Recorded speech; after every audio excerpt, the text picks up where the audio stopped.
नमस्कार दोस्तों, आप सभी ज्योतिष के प्रेमी दर्शकों का हमारे इस YouTube चैनल पर हार्दिक स्वागत है।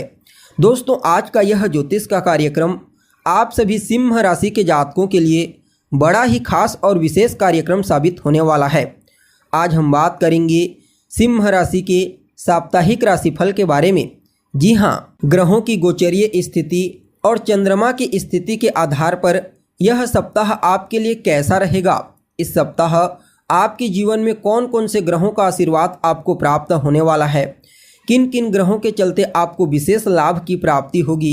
तो वहीं इस सप्ताह आपका स्वास्थ्य कैसा रहेगा, आपकी शिक्षा कैसी रहेगी, आपकी लव लाइफ कैसी रहेगी, आपका वैवाहिक जीवन, पारिवारिक जीवन कैसा रहेगा, आपके भाग्य, करियर, बिजनेस, व्यापार और फाइनेंस के दृष्टिकोण से यह सप्ताह आपके लिए कितना फायदेमंद साबित होगा, सभी बातें आपको विस्तार पूर्वक बताएंगे। इसलिए कार्यक्रम को बिना स्किप किए अंत तक देखने का प्रयास कीजिए।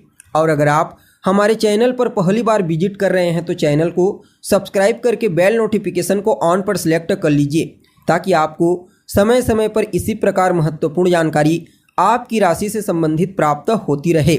जी हाँ, इसके साथ ही मैं आपको बता दूं, यह जो राशिफल का कार्यक्रम मैं आपको बताने के लिए जा रहा हूं, यह आपकी चंद्र राशि पर आधारित है। जब आपका जन्म हुआ था उस समय चंद्रमा जिस राशि में मौजूद थे वह आपकी चंद्र राशि है। और अगर आपको अपनी चंद्र राशि मालूम नहीं है तो ऐसे में आप इसे अपनी प्रचलित नाम राशि के आधार पर समझने का प्रयास कर सकते हैं। जी हाँ, इसके साथ ही अगर आपको अपना लग्न मालूम है, अपनी राशि मालूम है, तो दोनों के आधार पर समझने का प्रयास कीजिए। अगर लग्न और राशि दोनों के आधार पर पॉजिटिव बताया जाता है तो बहुत अच्छा, एक के आधार पर खराब और एक के आधार पर खराब एक के आधार पर खराब और एक के आधार पर अच्छा बताया जाता है तो मध्यम, और दोनों के आधार पर खराब बताया जाता है तो फिर यह बहुत ही नेगेटिव इफेक्ट डालने वाला होता है। इस प्रकार से आप समझ लीजिए। एक और बात, यह जो साप्ताहिक राशिफल होता है यह मूल रूप से चंद्रमा के गोचर पर आधारित होता है।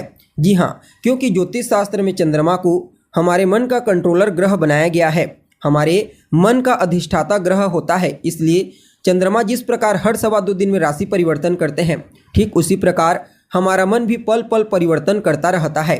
इसलिए दैनिक जीवन में जो कुछ भी घटनाएं घटित होती है, चाहे अच्छा हो या फिर खराब, वह सब के सब चंद्रमा के कारण ही होता है। इसलिए साप्ताहिक राशिफल के दरमियान चंद्रमा की गोचरीय स्थिति का ज्ञान होना बेहद आवश्यक माना जाता है।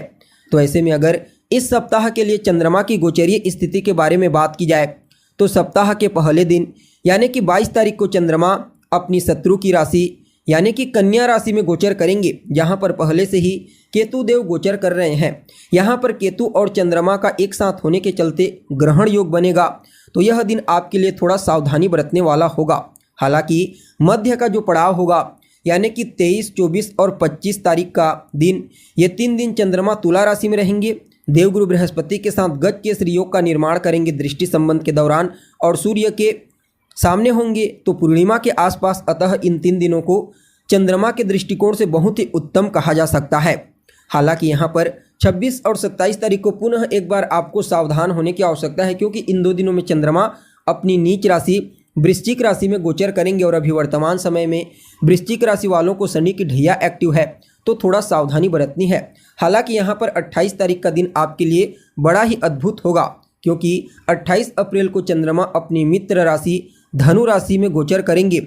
ऊपर से देवगुरु बृहस्पति की दृष्टि से दृष्ट होंगे। फलतः यह दिन आपके लिए बड़ा ही अद्भुत और श्रेष्ठ साबित होगा। यानी कि कुल मिलाकर के देखा जाए तो इस सप्ताह 3 दिनों को छोड़ करके बाकी जो 4 दिन का समय होगा वह आपके लिए बड़ा ही श्रेष्ठ परिणाम प्रदायक साबित होगा।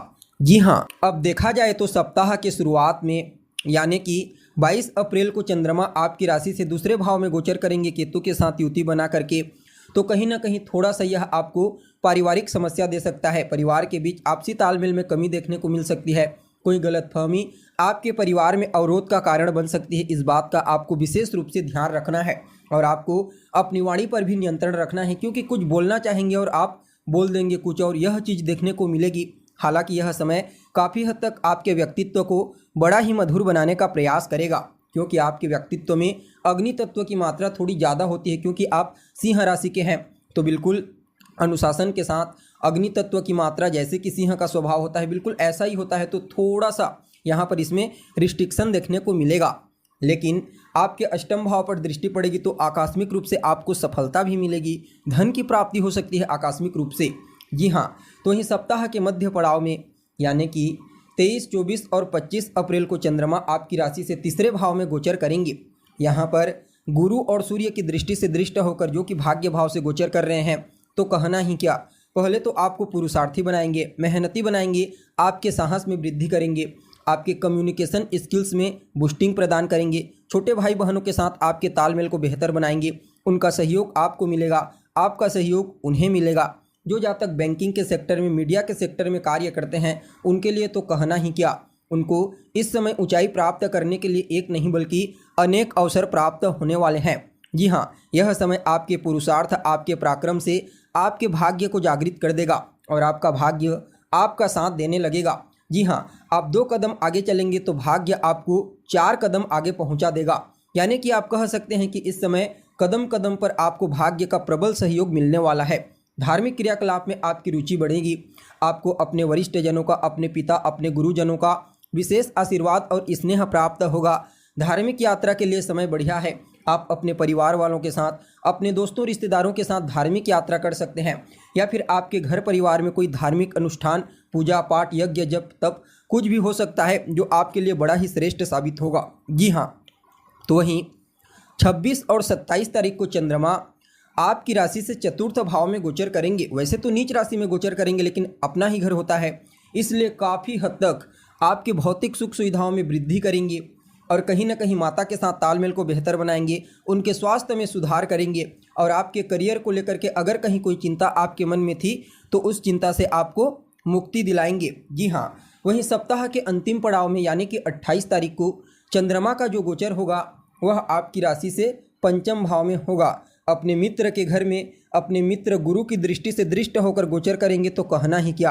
पहले तो संतान को लेकर अगर कहीं कोई चिंता आपके मन में है तो उस चिंता से आपको मुक्ति मिलेगी, चाहे संतान के करियर को लेकर के हो, उसके स्वास्थ्य, उसके या फिर आप कह सकते हैं कि उसके चाल चलन को लेकर के अवश्य ही संतान से संबंधित चिंता से आपको मुक्ति मिलने वाली है। लव लाइफ में मजबूती आएगी। किसी के साथ आप रिलेशनशिप में हैं तो पुनः एक बार रिश्तों में मधुरता लाने का प्रयास आप करेंगे। और विद्यार्थियों के लिए तो कहना ही नहीं, उनका मन पढ़ाई लिखाई के प्रति एकाग्रचित होगा, जिसके चलते वहाँ भी उन्हें विशेष लाभ की प्राप्ति होगी। और यह समय विशेष रूप से आपको कम एफर्ट में बड़ा लाभ देगा। यानी कि आप कह सकते हैं कि थोड़ा मेहनत आप करेंगे तो उसका बड़ा बेनिफिट आपको प्राप्त होगा। और आपकी कोई इच्छा है जो लंबे समय से पूरी नहीं हो पा रही है तो वह इच्छा आपकी पूरी हो जाएगी। यानी कि कुल मिलाकर के देखा जाए तो बीच के 3 दिन को छोड़ दिया जाए तो बाकी दिन आपके लिए बड़े ही श्रेष्ठ साबित होंगे। जी हाँ, फिर भी इस समय को और बेहतर बनाने के लिए रोजाना लाल चंदन का तिलक अपने माथे पर लगाएं। सूर्योदय के बाद तक सोने से बचिए। अपने पिता का सम्मान कीजिए, अपने बॉस का सम्मान कीजिए और गुरुवार और शुक्रवार के दिन गाय को हरा चारा खिलाएं। आपके लिए यह सप्ताह बड़ा ही श्रेष्ठ साबित होगा। जी हाँ, तो दोस्तों हमें उम्मीद है जानकारी आपको पसंद आई होगी। जानकारी अच्छी लगे तो इसे अपने दोस्तों के साथ, अपने रिश्तेदारों के साथ शेयर अवश्य करें। अभी के लिए बस इतना ही। पुनः मुलाकात होगी एक नए और ताज़ा एपिसोड में। तब तक के लिए आप हमें इजाज़त दीजिए। नमस्कार।